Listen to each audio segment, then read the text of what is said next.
Hello everyone and welcome to our channel.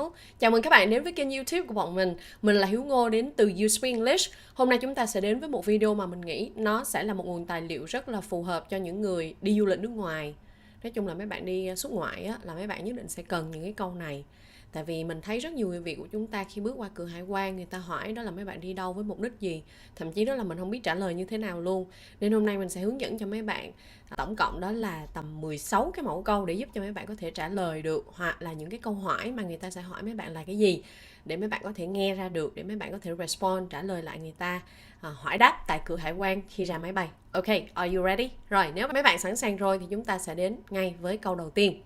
Và dành cho những người lần đầu tiên đến với kênh YouTube của bọn mình thì hãy subscribe kênh và ấn vào nút chuông để nhận những video livestream vào các buổi trưa của mình, cũng như những video chính thức mà bọn mình đưa ra vào thứ Tư và Chủ nhật nhé. Ok, bây giờ chúng ta sẽ đến với phần 1, đó là người hỏi. Các cái cán bộ xuất nhập cảnh ta sẽ hỏi mấy bạn câu nào. Ví dụ đi Singapore thôi cũng cần học mấy cái này, đúng không nào? Rồi, người ta sẽ nói là xin chào, vui lòng xuất trình thẻ lên máy bay và hộ chiếu của anh chị. Thì thẻ lên máy bay người ta sẽ có từ là boarding pass. Mấy bạn phát âm nè, boarding pass. Rồi còn hộ chiếu thì là passport. Vậy câu này người ta sẽ nói sao? Hello hoặc là hi, your boarding pass and passport please. Hi, your boarding pass and passport please. Hi, your boarding pass and passport please. Hi, your boarding pass and passport please.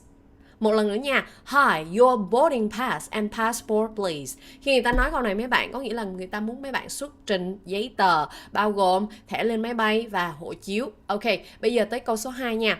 Mục đích chuyến đi của anh chị là gì? Chắc chắn là người ta sẽ hỏi câu này ha. Mục đích chúng ta có từ là purpose. Vậy câu hỏi là what is the purpose of your visit? What is the purpose of your visit? What is the purpose of your visit? What is the purpose of your visit? What is the purpose of your visit? Lặp lại lần nữa nha. What is the purpose of your visit? What is the purpose of your visit? Ok, rồi câu số 3 nha. Anh chị định ở đâu? Where are you going to stay? Going to người ta cũng có thể giản lược thành là gonna. Where are you gonna stay?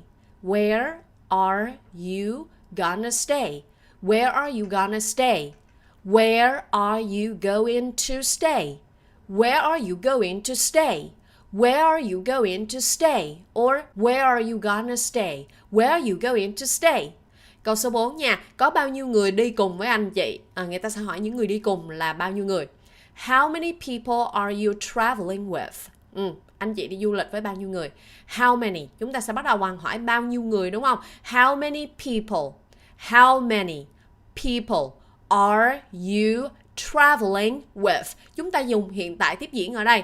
How many people are you traveling with? How many people are you traveling with? How many people are you traveling with?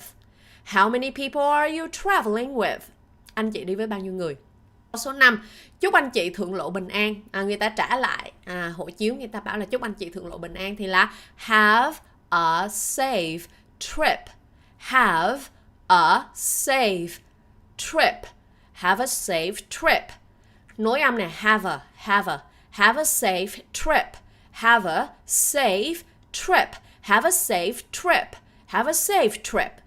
Câu số 6. Anh chị sẽ ở lại trong bao lâu? Người ta hỏi là bao lâu thì là how long, đúng không nào? How long will you be staying?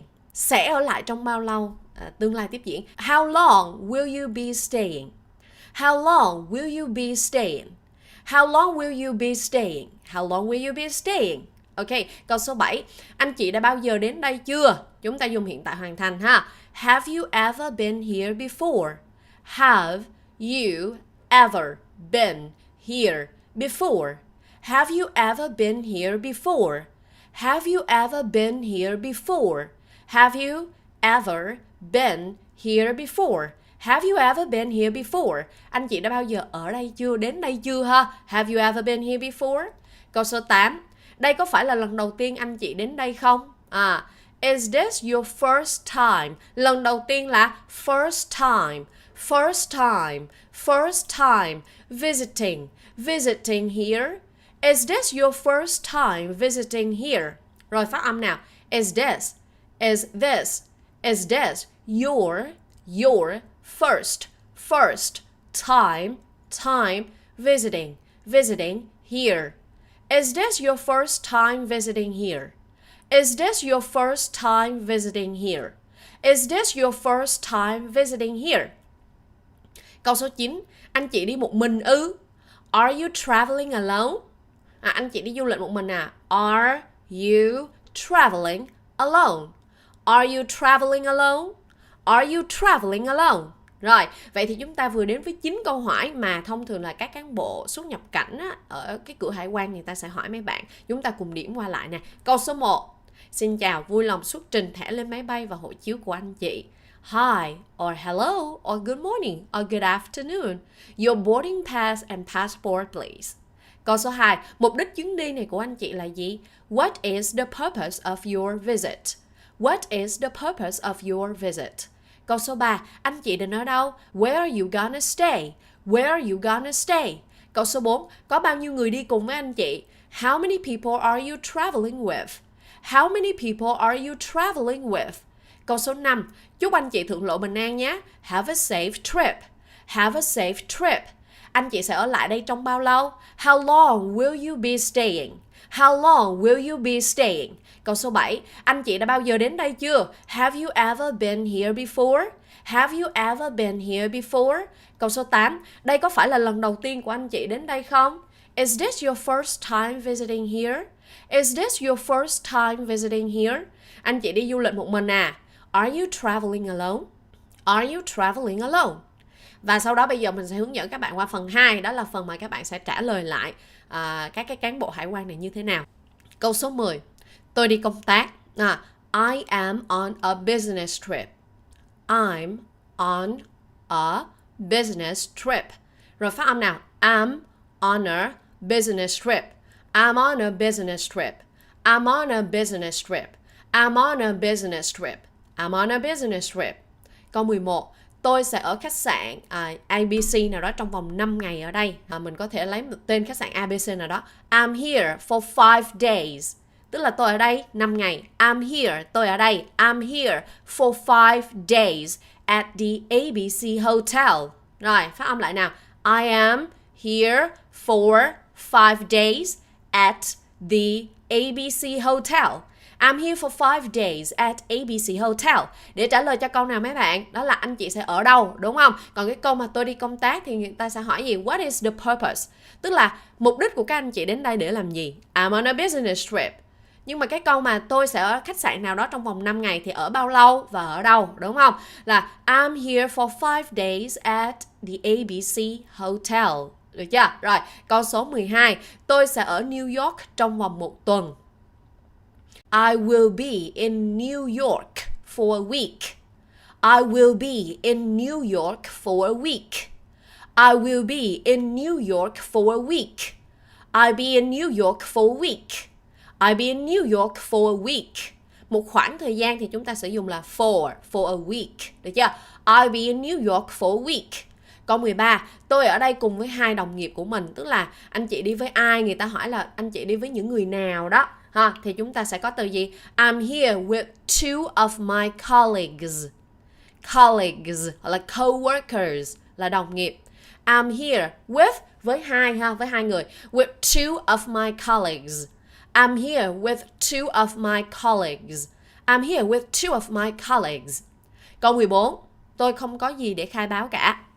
I have nothing to declare. Declare là khai báo. Động từ khai báo là declare. Declare. I have nothing. Tôi chả có gì để khai báo cả. I have nothing to declare. I have nothing to declare. I have nothing to declare. Ok, câu 15. Tôi có một số thông tin cần phải khai báo thì nói sao?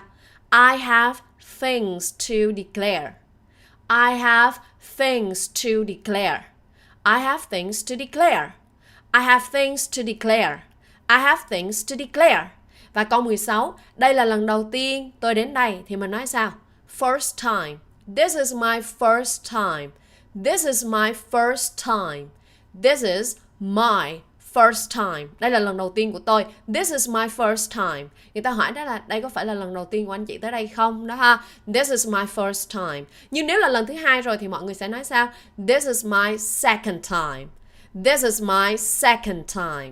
This is my second time. Được chưa? Rất đơn giản đúng không nào? Hãy tập những câu này nhiều lên. Hoặc là khi đi ra tới sân bay rồi thì hãy mở video này lên và lặp lại theo mình và học thuộc nó nhé. Và khi các bạn lặp đi lặp lại nhiều lần, phát âm và nói to nó lên thì nó sẽ đẩy sâu trong tiềm thức của mấy bạn. Và nó sẽ hình thành một cái phản xạ tự nhiên của mấy bạn khi người khác hỏi mình và mình sẽ respond, trả lời lại. Và hãy nhớ đó là giao tiếp chỉ đạt hiệu quả khi bạn nghe được người bên kia hỏi gì. Nên hãy hiểu các câu hỏi của các cán bộ hải quan nhé. Hẹn gặp lại các bạn trong những video tiếp theo. Và nếu thấy những video của bọn mình hữu ích thì hãy like và subscribe kênh của bọn mình để ủng hộ nha.